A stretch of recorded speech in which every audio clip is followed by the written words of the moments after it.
Um, I have to say, I don't know whether you had the time to walk around this morning. I came a bit late, so I couldn't really enjoy this exciting atmosphere. But I'm really pleased to be here today at this extremely well-attended event. Now, that's great.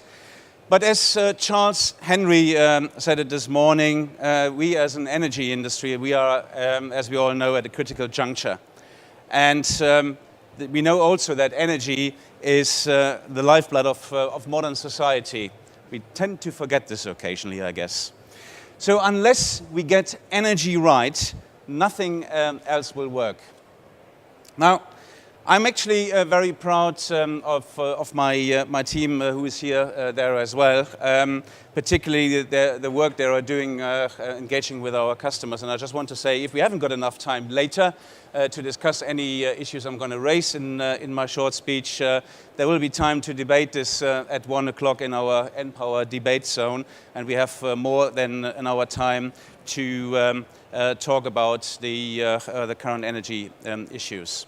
But first, I've been asked here today to share my thoughts on the future of energy and how the energy mix in the UK is developing, on the energy gap, and indeed how government policy in this country is helping, or sometimes perhaps even hindering. Let me just use one of these lovely cartoons. Now, the energy gap is, of course, something with which we are all familiar with. Or is it? I think the actual nature of the energy gap is misunderstood by many, if not most. Just by way of doing a quick poll, please raise your hands if you believe that we will in the UK experience an energy gap before 2025. 2020? Or even earlier, 2015? Oh, there were some hands which even didn't go up. So you believe there won't be an energy gap at all, don't you?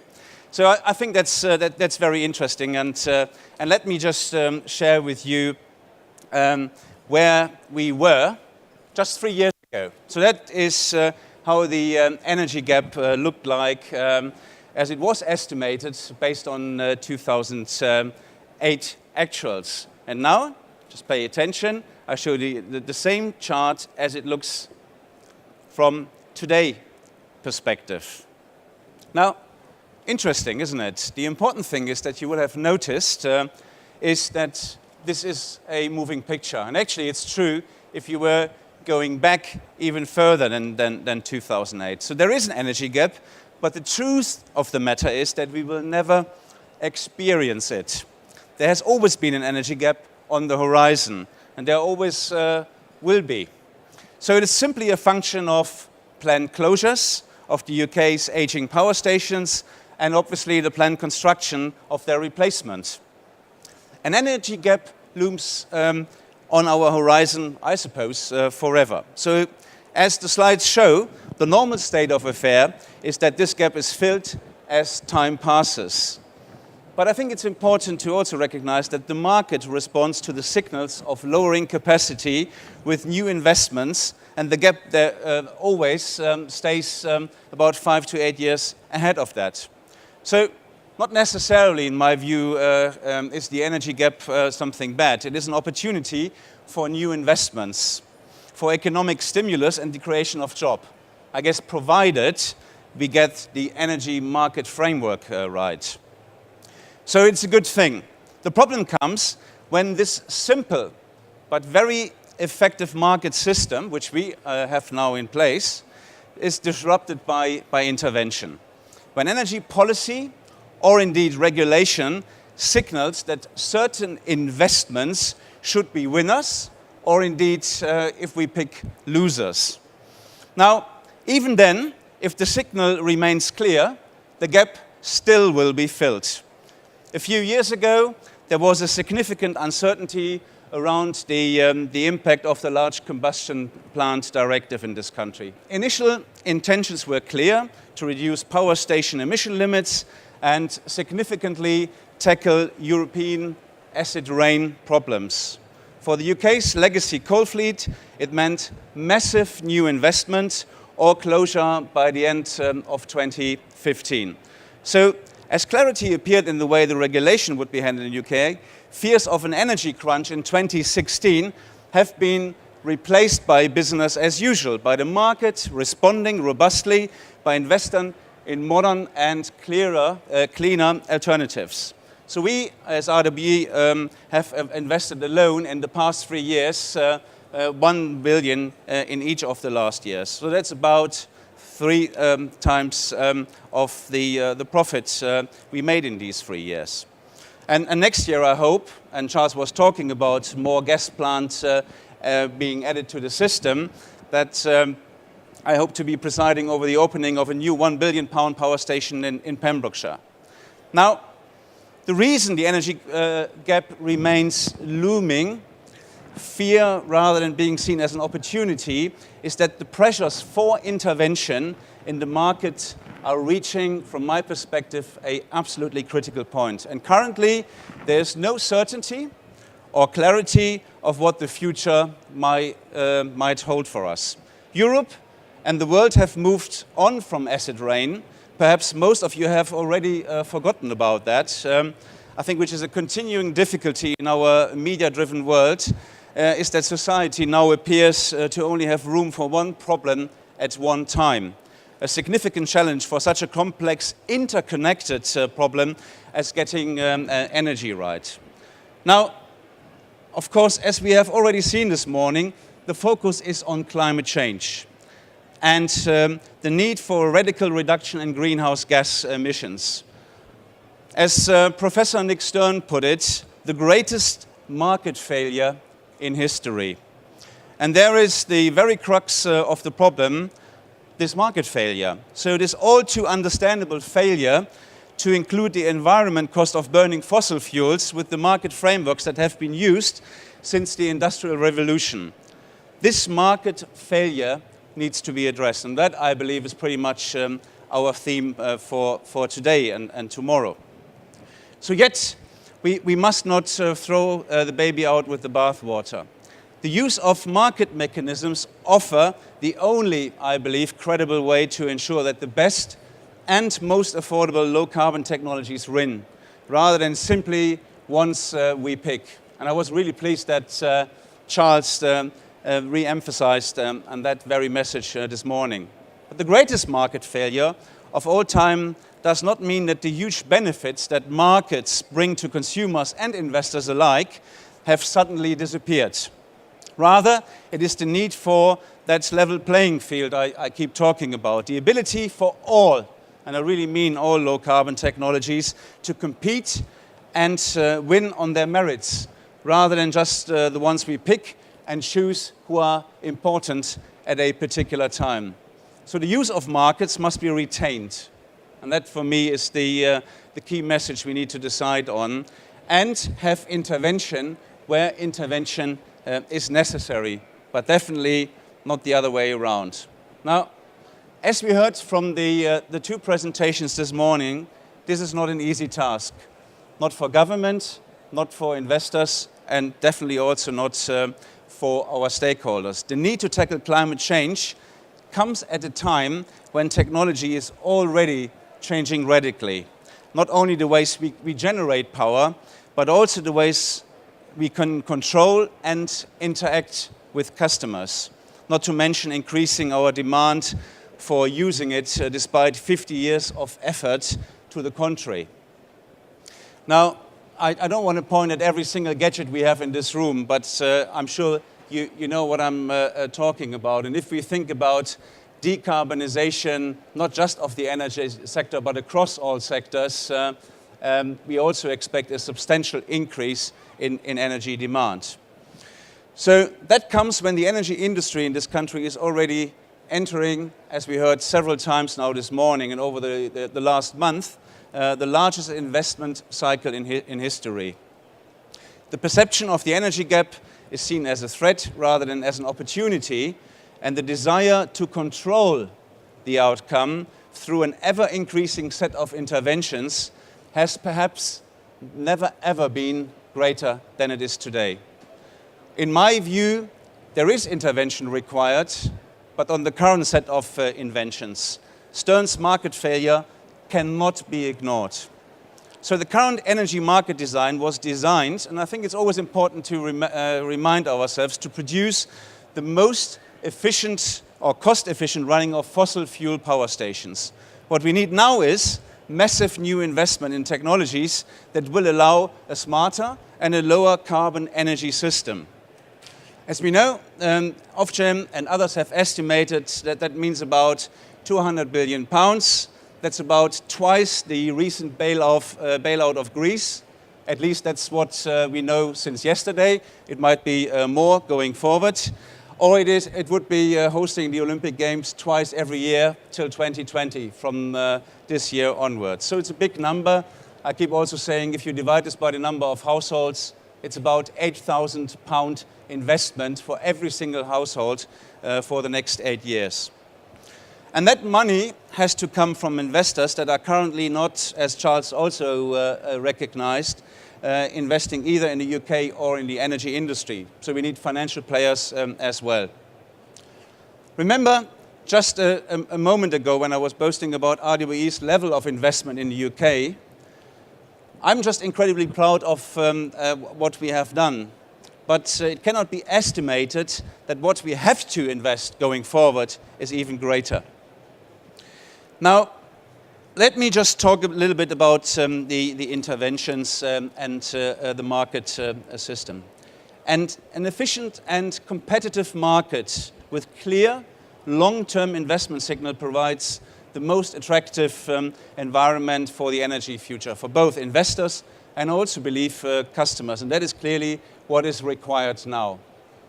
Unfortunately, the differing agendas and multitude of proposals for change coming from government, indeed from different camps within government and from our regulator and from consumer groups and others, threaten the need for simplicity, clarity and cohesiveness. So let me just use what I call a perfect example, the carbon tax. It's actually, its proper name is not carbon tax, it's carbon price support. It actually was meant to be an underpin to the EU ETS. But as we all know, it's a carbon tax. In conception, its aims were clear, laudable, but in practice it has fallen short and in my view is actually now counterproductive. It was originally aimed to amplify the signals, as I said, of the EU emission trading scheme, putting a guaranteed floor price on carbon emissions such that techniques to lower carbon emissions become less of a financial risk and could therefore be put in practice in the most cost-efficient way. When announced in April this year, the reality was far less useful. A tax on fuel used based on its carbon content. To my knowledge, there's never been a tax introduced in any country which has led to more investments. In fact, probably hasn't even changed investment behavior. They are simply too easy for politicians to change or abandon when it suits them. And as the abandoning of the fuel duty escalator showed, ironically, announced in the same budget as the carbon tax was announced this year.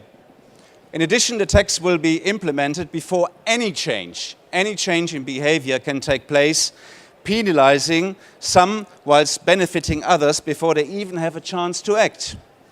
So the government's own response to their consultation expected energy-intensive businesses is to see a 6% increase in energy bills by 2016 due to that carbon tax, and much more, of course, by 2020.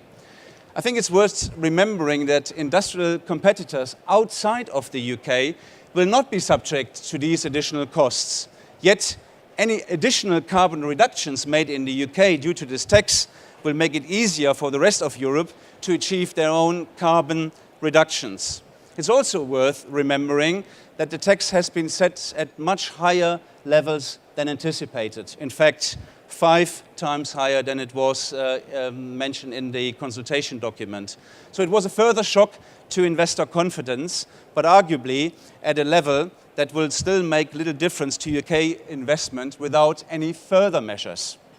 So as a final nail in the coffin, it seems that those industries in the UK that are most energy intensive will be protected from the impact of this very tax anyway.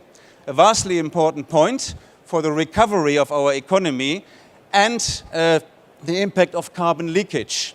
But it begs the question, who is it the tax is aimed at? One question, what is it actually supposed to achieve? And how does it integrate with the overall plan for energy policy? Something I'm sure we'll discuss later. In the suite of measures, providing simple, coherent and effective signals to the market, it is sadly out of place. The energy gap must be filled from both supply side and demand side. All too often, I see people slipping into thinking in terms of megawatts when they should be thinking in terms of megawatt hours. Energy, not capacity. So this is important as the different technologies and the different technology options available to us need to fit together like a jigsaw. They all bring different strengths and weaknesses to the table, such that the most cost-efficient, most risk-efficient energy mix for the UK is one that delivers diversity by encouraging all technology options on a level playing field, as I mentioned before. Offshore wind power is expensive and intermittent, and we heard this morning, but can and should make significant contribution. Large-scale, sustainably sourced biomass can offer another alternative as non-intermittent renewable option, whilst new nuclear offers low-carbon baseload energy on the very largest scale. So the jury remains out on the value of carbon capture and storage.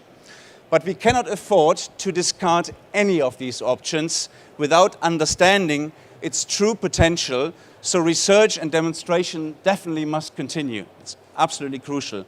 Gas brings a much needed, controllable, rapid response and maintains the integrity of the overall energy system while still being clean, efficient, and I know very cost effective. So it must be noted, however, that the carbon tax is yet again making these last two technologies more difficult to achieve. So I believe in the strength through diversity, and our own commitment and our own investment portfolio in the UK, I believe, reflects that. Our investment in Wales alone covers on and offshore wind, hydro, solar, biomass, coal, gas, and nuclear power options, so the whole range of these low-carbon technologies. The government's proposal for reform of the electricity market are laudable. Their objectives are sound. However, my concern remains for the coherency of the overall package, effectively the implementation of it. The EMR currently looks overly complex, and I see competing tensions between different parts of the package that can only act to muddy the clarity of signals to investors. The stated aim of the emission performance standards Charles was talking about is to prevent investment in the high carbon emission fossil fuel plants, even creating short-term dash for gas yet again, whilst the carbon tax discourages fossil fuel use. This is at odds, I believe, with the intention of the capacity mechanism he was talking about to maintain older fossil fuel capacity on the system, which again in turn will alter the dynamics of the market and discourage investment in new gas, as well as dampening the impact that the demand-side initiatives, such as smart meters, will and should have. Just a few words on the proposed capacity mechanism, which is part of the energy market review. The contract for difference in particular. The CFD mechanism is our best chance of attracting the required investment into low-carbon technologies. However, a capacity mechanism, if introduced, will change wholesale market prices as the capacity element of those prices is paid elsewhere. So that means, in very simple terms, that a capacity mechanism will deflate the reference price used to calculate the level of CFD offered to investors, which can only result in the government ending up paying more in support, but getting fewer megawatts hour in return. Let me just show you one example of the recent PURI study. Energy is a complex beast, and I believe pulling too many levers at once inevitably has unintended consequences. In my view, the energy policy government has embarked on is in danger of treating symptoms rather than cutting through what I would call the disease. Now, we need an economically rational and diverse low-carbon energy mix, and we all agree that, to meet our policy goals. And we need to move towards this mix at the rate that the economy can support and in a way which supports economic growth and strengthens the UK supply chain.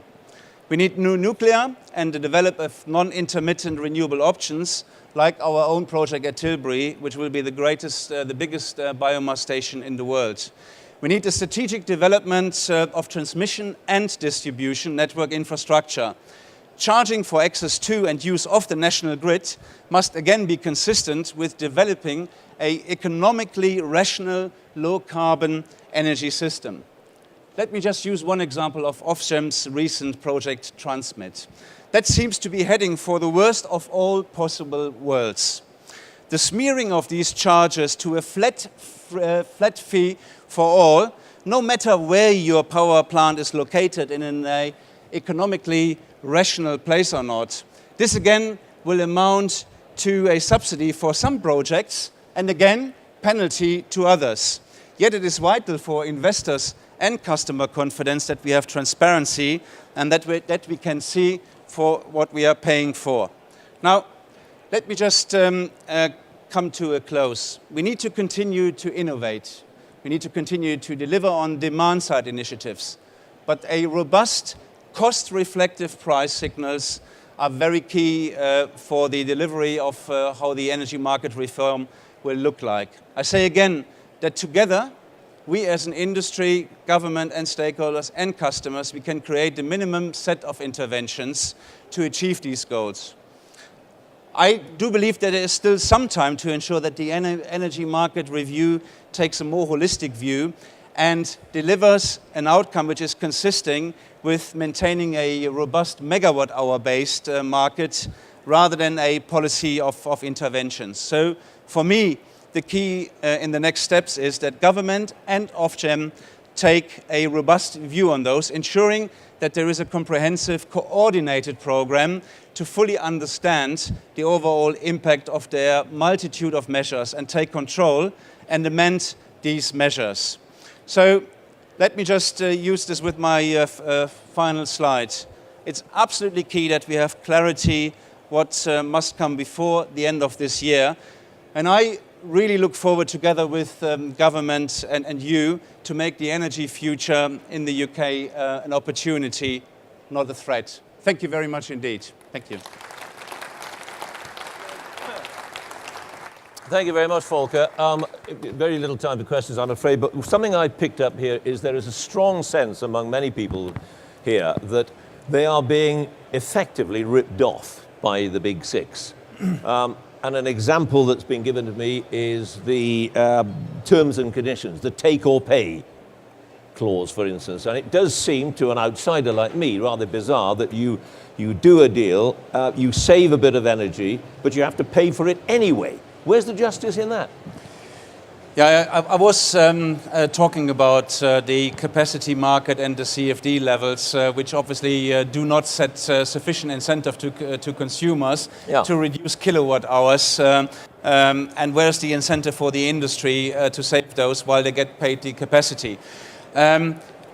I support the view that it is important we have absolutely clarity about the set of incentives we put to consumers and to the industry. And at the moment, they are not consistent. There isn't enough clarity at the moment? There is no clarity, but there's definitely no consistency, which we see. And that is part of the consultation. I guess the biggest challenge comes for the industry when you look at the 200 billion investment again. We know that about 70% has to come from other sectors, mainly from the financial sector, pension funds and insurance companies. And these investors, they are not familiar with the details of the energy market. They will need to know where their payback is and what they are targeting in this market. So this consistency is dearly needed, and we are not there yet. All right, a quick question. If there is, yep, gentleman there, very quick one, just lady with the mic just there. Yeah. Make it short, please. Thank you. Can you hear me? Yes. Yes. The technology and the fuel exists to produce renewable gas at very large scale, sufficient to make a sufficient dent in UK gas demand. If you believe that, would renewable gas form part of your portfolio, along with your interest in gas and coal? I'll give you the simple version. The answer is yes. I did mention that research and demonstration projects need to continue, and that is definitely part of the overall alternatives we are looking at. So the answer is we are already putting some money into some projects on renewable gas, but that's not the only technology. But it's another reason why I call for a level playing field. Do not get too hung on to offshore wind or onshore wind only. It won't be the only solution for the long term, particularly because we still haven't found the answer to affordability for consumers.